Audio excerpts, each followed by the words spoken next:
Black Widow is the latest MCU film. I already made a spoiler-free review, but I do have a lot of spoiler thoughts. So today will be my spoiler-filled review of Black Widow. Here's my thought.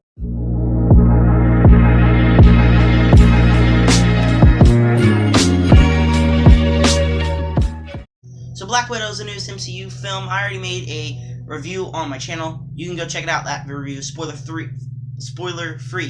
If you haven't seen this movie, you don't want to watch this video. This will have so many spoilers in it, talking about the whole movie. You have to see this movie. It's an MCU movie. It's a must-see. But just go check out my spoiler-free review before you see this movie, because I do have thoughts in there. But here, I do have a lot of spoiler-filled thoughts. But before I share them, make sure to subscribe, hit the like button, hit the bell, and comment down below what are your spoiler thoughts. You could say anything you want, but make sure you don't even have to put a spoiler warning, because there will be a spoiler warning in the title. So just anything you want. What were your thoughts? I don't care. I don't judge. I want to know all of your thoughts down below in the comments section. And with that said, I'm going to start giving you my spoiler-filled thoughts. First thing I want to discuss is a big thing, and that's the placement of this film in the timeline. And before I start talking about that, I do want to mention that this film will involve around mostly negatives. I did enjoy this movie. Again, go check out my spoiler-free review, but here I do have spoiler negatives, and I couldn't really say them in my spoiler-free review, so there will be a lot of negatives. Just know I did enjoy this movie. Do need to watch it again to get like a full thought. I'm not going to watch it again because I already told my friend Acario that we are going to watch it on our way to a mission trip this Sunday. So we will be watching that, and most likely I will put another review on Letterboxd, so you can go check that out as well. But anyways, yeah, so there's going to be mostly negatives, and yeah. So, the placing of this film on the timeline, and it's kind of like what people had problems with Wonder Woman 1984. The fact that Superman and Man of Steel, it would have been mentioned before in the DCEU, and I think that's a big problem with prequels, because the events in this movie at the end, especially the end battle, they're pretty massive, and especially when they're on the ground and the military is coming. Black Widow probably had to beat these people up to get away. And think of the scene back in Infinity War. I mentioned this in my spoiler-free review.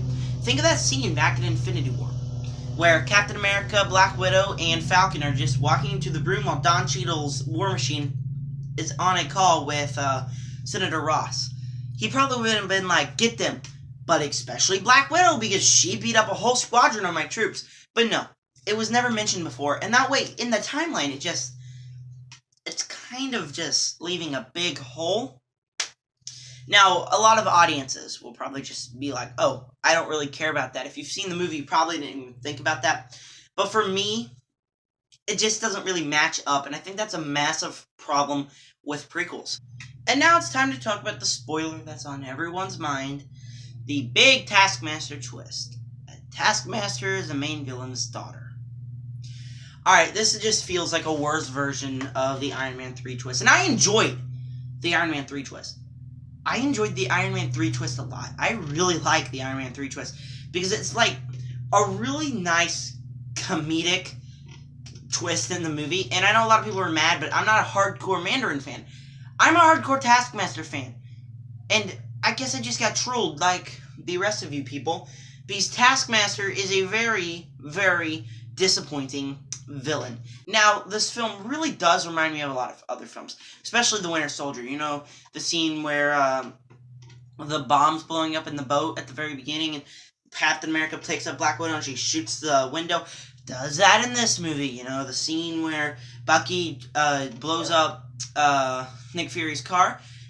Taskmaster does it to Black Widow and Yelena in this movie. It's just, even the in-battle sequence, it just reminds me of Ant-Man. Because, like, it feels like it's trying to go way too big, way too, like, over-the-top, big, world-ending thing. Same as Ant-Man. That's one of my problems with Ant-Man. Like, it couldn't just rely on a personal story. It had to go like, oh no, fate of the whole world. And it just can't go to a personal story. And that's a problem with Marvel, because Marvel just apparently can't tell personal stories. It has to be big, over-the-top. And that's a big problem to me. This film is really big inspiration from a lot of other MCU films. It's like, it's not even original. It doesn't even feel original. Now, don't get me wrong, I enjoyed this movie. I enjoyed this a lot more than I enjoyed The Winter Soldier. I just still feel like there's a lot of potential in this film that was taken away because I feel like the Marvel people were like, alright, taking from films other people love and trying to put into this film to see if they love it. And no, I didn't love it. I didn't even love those films, so it kind of like, it's not original, and that's very, very disappointing. Alright, now let's talk about a really big positive, and I really want to talk about this. The post-credit scene. It was awesome. I'm not gonna lie, the post-credit scene was amazing. Alright, so it's all about, like, this one Madam Hydra lady from Falcon and the Winter Soldier walking up to Yelena and going, how would you like a chance at your sister's killer? And showing them the Hawkeye image. Now, I was all like, at first, I was like, Falcon and the Winter Soldier Season 2? Falcon and the Winter Soldier, my favorite Phase 4 thing. By far, I really enjoyed that show, unlike several other people. But then I realized there's a Hawkeye show coming out. So that's a big twist up for the Hawkeye, and I believe that those two shows are going to connect together to create like a spy little mini arc in the MCU about that. And it's just setting up really nice. This post-credit scene really just measures up to the ones in Far From Home, because the post-credit scene in Far From Home, it's stunning. I love the post-credit scene from Far From Home. This is a very, very big positive. Now, I said in my review, my spoiler-free one, that the film was kind of disappointing until a certain part about halfway through. That part was a prison sequence. Now, every single part that I found was intriguing, in my mind, felt kind of mediocre as the film just went on. And this film really just turned that around. Probably because that's when the family dynamic came in. And so that's really good. That scene was just awesome. There's a lot of great chemistry between them. Like I said, I love the chemistry. The chemistry was just amazing between all of them. Like, the scenes where they're just sitting around talking at the table, that was obviously my favorite scene. Like, they all felt like a family. Yelena just felt like a family. Black Widow didn't want to, but they all felt like a family reunited again. And only the MCU can make you do that. Only the MCU and, like, really great Oscar-winning films. This isn't an Oscar-winning film, but it really did that for me. And that brings me to another positive. Like, the scenes, instead of the action scenes, I found the scenes where people were just sitting around talking about things. I found those scenes to be the better scenes. Like, so we just had an action sequence, and then Black Widow's going off to find Yelena. We just had the action sequence, a fight between them two, and then, like, after that, they just started talking, and I always felt really intrigued. I was like, yeah, this is really intriguing. And so it's just like the sitting around talking scenes were way more intriguing than the action scenes, at least in the beginning. The action scenes in the end, kind of cool. Like I said, the end battle, kind of boring, but gonna watch it again with my friend. So I do think I'm gonna have to pay closer attention to that scene. Maybe it was just because it was late at night during that scene. So I think I will enjoy it. There's a lot of great things in that final battle, like the family reuniting at the end. But the end battle was just kind of disappointing.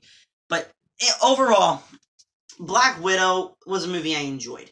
I did have a lot of spoiler-filled negatives as well, though. But I do have to watch it again, and I probably will have some further thoughts. So stay tuned for my Letterboxd review, Zach Movie Chat YT. I'm not sure if I'm going to do it like this next upcoming week because I'm watching it Sunday. Or if I'm just going to be like, waiting until I'm back from the mission trip to sit down at the computer and write it. I don't know, but stay tuned. In my real review, I gave it a B, 7.5, and 3.5 stars. But I didn't watch it again, so it's going to stay that for now, but it might change. Obviously, I will write that in my Letterboxd review. I don't know what you guys thought. Spoiler thoughts down below. Subscribe, hit the like button, hit the bell for more content. And, tomorrow, I'm going to be home all day. Like, I don't have anywhere to go. Which means I'm going to work on my MCU ranking. I still got to write it, and then I'm going to film it, and then I'm going to edit it, and then I'm going to upload it. So stay tuned for my MCU ranking, 24 movies. I am really excited for you guys to see where Black Widow stands on my MCU ranking. I also, I'll probably double upload tomorrow, probably. I'm watching the season finale of Loki tonight.